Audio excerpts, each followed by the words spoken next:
guys, Zach Lydon with Lydon Solar. I want to go over a topic today that's kind of a unique topic, and it's one that a lot of people have questions about, and that is starting a solar farm, specifically in the state of Wisconsin. In general, what I have seen is companies coming in, larger solar companies, and what they do is they're not going to help you create a solar farm so that you can profit off the electricity generated from the solar panels. They're going to take that profit. What they're going to do is they're going to lease your land from you to do that. Am I saying it's a bad investment? No. But it's one of those things that most people don't understand when they get into business with, or when they try to pursue business. So how do these leases work? The lease is going to be between the landowner and the solar power company, whoever's coming in and building this giant power generation system. And generally, if a company's coming in and doing that for you, it has to be a large system. We're talking megawatts. And essentially what they're going to do is put in a ton of ground mount solar panels, and they're going to tie it back to the grid and essentially be a small little substation for the utility company. What they're going to do is they're going to profit on the electricity, and they're going to lease your land from you for, let's see, solar leases typically last 20 to 40 years and generally range from $700 to $2,000 per acre. So what they're going to do is they're going to pay you a price per acre for your land, and then they're going to have a lease that says they can use that land for an extended period of time. Are they going to come at you with a lease that says, hey, we're going to lease this for 30 years right out of the gate? Generally, people aren't willing to tie up their land for that long. So the answer is likely no.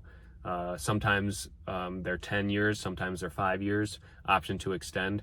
They're going to tie it up for as long as they can. But as a landowner, that's one part of the process that you can definitely negotiate, and probably the most crucial part of the process, because you don't know what that power generation system is going to look like 15 years from now. Sure, there should be someone there maintaining it, but you just don't know, and you don't know if the company's going to be around for that long or not. But the last thing you want is a bunch of headaches because your land is tied up and you're not getting what you had agreed upon out of it. Now, on the other hand, there are people out there that can start their own solar farm.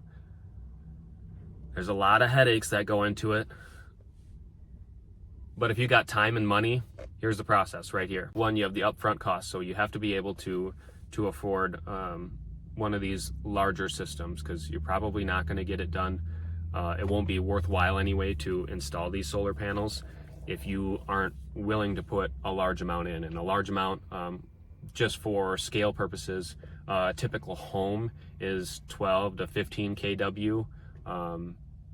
We're looking at, on the low side, 1 megawatt. You could probably go less than that. You could probably go half a megawatt and still make money. I don't know how great the profit is going to be. That's one thing I definitely have to look into, but you're looking at a system probably 50, 60, 70 times what a regular home system would be.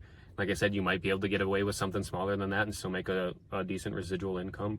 I don't know the facts on that, but I do know that it requires a significant amount of solar panel infrastructure to generate enough electricity to actually start making money on the investment. And the reason it takes so long to start making money on a larger system like that is because you're not offsetting your usage. You're not going to be involved in that net metering process anymore. It's a different billing mechanism that you're going to be dealing with. You're probably going to be able to sell the electricity at a wholesale rate. In Wisconsin, it's determined by Dairyland Power's wholesale energy rate, and I think it varies weekly. Typical 1 megawatt solar facility can range from $820,000 to $1.36 million. It's a lot of solar panels. If you're thinking of getting into something like that in the state of Wisconsin,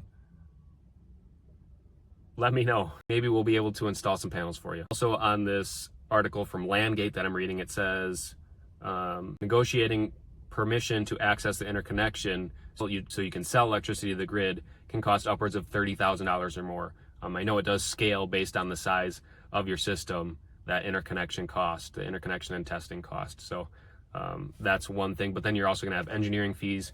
You're going to need a stormwater permit, a whole host of permits actually, if you're actually building a facility that size. So there's a giant process that you kind of have to go through before any of this stuff is going to be approved. So if you're getting into something like this, one, you need a lot of capital or access to capital, which some farms do. They have a lot that they can borrow against. So not impossible. There's just barriers to entry, and rightfully so. Not everyone should be generating their own power, and you should have to jump through hoops to be able to generate power because it's a dangerous thing. And we want to protect, the infrastructure that we have, but also the infrastructure that we're building. We have more than 20 of these solar farms in the state of Wisconsin, and a lot of them were built by One Energy, which is a company that operates in Wisconsin and several other states, I believe Oregon and a few more. It's also an opportunity for co-ops and smaller utility companies to get into the solar power generation game. I know there's a lot of co-ops that are interested in working with One Energy to get some of this stuff done. I'm interested myself in figuring out how to structure a deal like this because I think it would be super cool to have our own facility around this area. So if you're in the market in Wisconsin and you're looking for a partner, shoot me a message. Maybe we can figure something out.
The average return on investment for solar farms in the state of Wisconsin is about 10 to 20%. So you're looking at a payback period of anywhere from 5 to 10 years.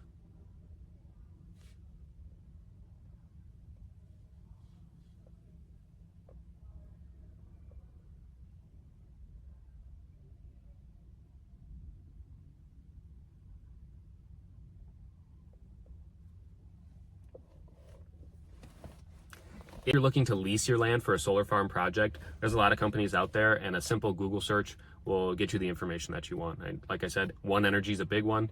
I know there's several others that are interested in getting into the state of Wisconsin, but I know there's a lot of people, especially in the state of Wisconsin, that they want ownership over that. They don't necessarily want to lease their land and have someone come in and do it for them. On the other hand, there's an opportunity for money to be made there without having any sort of real investment in what's going on other than your land value. And you are definitely able to reclaim the land after the solar panels have come in and gone. I worked in the mining industry, so I'm of the opinion that land use should be fluid. You should be able to use it one way, use it a different way, however you can to make money. But at the end of the day, you should be able to, or you need to be able to restore it to, its previous form, or make it somewhat as natural as it was before, restore some of that habitat or whatever. That said, solar panels are generally pretty non-invasive. Understand that if you're self-developing a project, you're also going to be liable for whether that system produces well or not.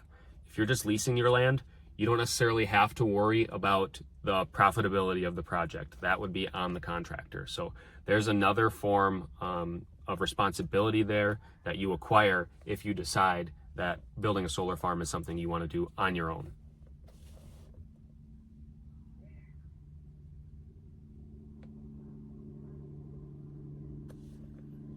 If you decide to do it on your own, it's probably going to be a long process as well. It's probably going to take years because you're going to have to put together a bunch of, you're probably going to have to put together a bunch of engineering studies, land use studies, and you're going to have engineering plans built. The general interconnection process is going to take a while. So it's by no means a short process or a quick way to make some residual income. It's a long process. It's probably going to suck a little bit, Are you going to make some money? I think there's definitely an opportunity for money to be made building these solar farms. Otherwise, we wouldn't have as many as we do. The disadvantages of starting a solar farm: one, the upfront costs. If you're trying to do it yourself, it's going to be expensive. And then two is obviously the requirement for a lot of space. A lot of these megawatt facilities are huge. They require 6 to 8 acres of land for 1 megawatt farm. That's probably on the low side as well. There's electrical infrastructure that needs to go into all of that. And you're probably going to end up with some sort of an easement for the utility company to come in and get the infrastructure that they need in there as well. A lot of developers, if they come in to look at your property, they're not going to stop at 6 to 8 acres. They're probably going to want to take a whole lot more than that to put the panels exactly where they want them and to try to make it easy on themselves. One part of the solar infrastructure that's probably going to be required if you build a solar farm is the batteries. You're probably going to need some sort of battery storage, because solar generation throughout the year, throughout the week, throughout the month, even throughout the day is not fluid. It's not consistent. There's spikes, and the utility company's probably going to want to make sure that they can reduce that variance in some sort of way, and they might require you to have some sort of battery storage, which is going to take extra room, extra money, extra consideration.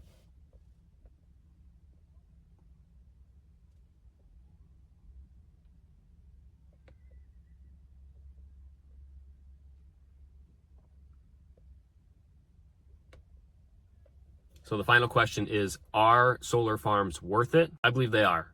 And from both perspectives, whether you build one on your own, which is definitely doable, though there's a lot of barriers, I think there's money to be made that way. And then also leasing your land for a solar farm, I don't think it's a terrible investment. I think it's a pretty good investment, actually.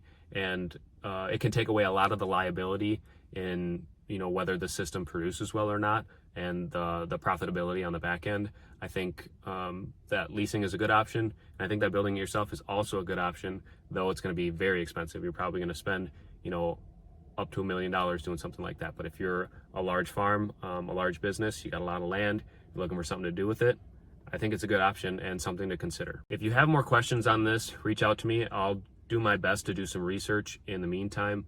I'm going to try and find out as much as I can about this, because I have people already asking, how do I make one of those solar farms? It's one of the big things that people see, when they're driving around in Wisconsin, or even down in Illinois and Iowa. There's tons of solar farms down there. People want to know how to get involved and how they can make some money doing it. So I'm going to try to be a warrior for you guys and do the research, try to get some information on this. But there's some basics